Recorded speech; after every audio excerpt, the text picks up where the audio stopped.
নিখিলের মটকা চা নতুন রূপে আসছে। এই যে চা দিচ্ছে, এইটা নতুন আলমারির মতো বানিয়েছে, ট্রলি গাড়ি। এখানে টিফিনের ব্যবস্থা করছে। এই যে আমি চা নিলাম।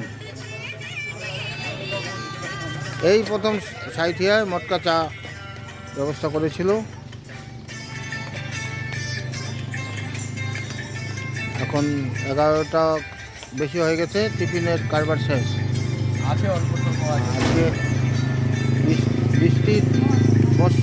বৃষ্টিমুখর দিন, পথে ঘাটে লোকজন কম।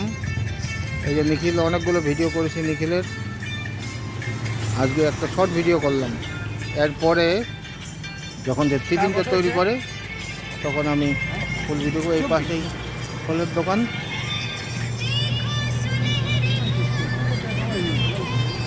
চা বিস্কুট, এখানে পুরি তরকারি, সম্পূর্ণ নিরামিষ।